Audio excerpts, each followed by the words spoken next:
Welcome to Reformers Bookshop's Enjoying Jesus Book Club, where we consider chapters from Enjoying Jesus by Tim Chester.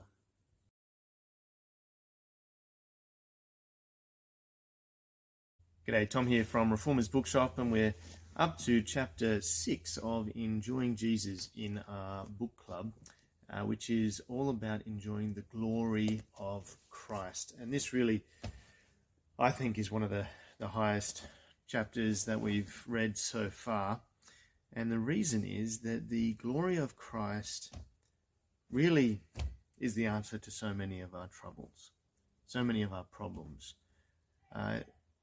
All the longings that we have in this life, longings for pleasure or for safety or for majesty, for being overwhelmed, for knowledge, for whatever it might be, for relationship, for wealth, for riches, whatever those desires are, those good desires that then, sure, sin corrupts and distorts and drives in the wrong direction.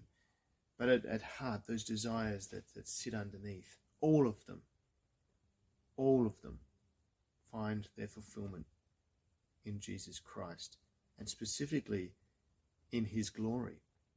He is majestic. He really is. He's the King of Kings. He's the Lord of Lords. He is our great high priest. He is the prophet who speaks to us from God. He is our friend. He is our brother. He is our husband. He's the vine. He's the living waters that he offers us living waters. He is the cornerstone of the great building. He is the second Adam.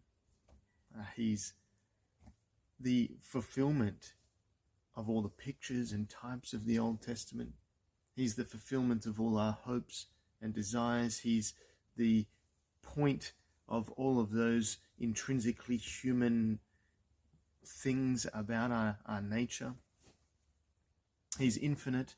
Why do we seek to be overwhelmed? Why do we go to the ocean? Why do we climb mountaintops? Why do we go on explorations? Why do we skydive? Why do we do all these things? It's because we're hungering after something bigger than ourselves, and Christ is that. He is so big that we can never get bored. He is so deep and so rich that we can never satisfy our hunger for it. You know, I was doing a bunch of reading of the Puritans recently, and something really struck me about the way that the Puritan ministers saw Jesus Christ, and that is that they knew what it is to be satisfied in him.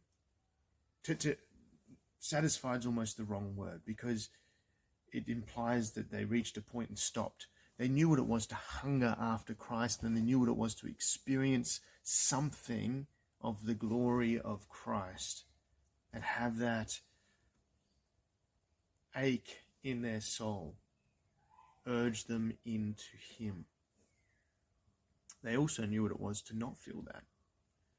And I think that's why the Puritans at times can seem like they're full of melancholy, like they're almost bipolar. They go from depression to overwhelming joy, sometimes within the space of a paragraph. I was reading Samuel Rutherford's letters, and there's an instance where he does that. And on one side, he said, on one start of a paragraph, he says, I feel like I don't even know Jesus. And by the end, he says, oh, I just want Jesus.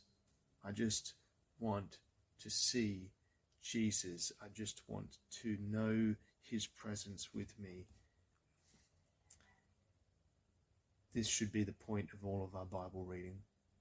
This should be the point of all of our reading of theology, our theological discussions. This should be the point of all of our devotional life.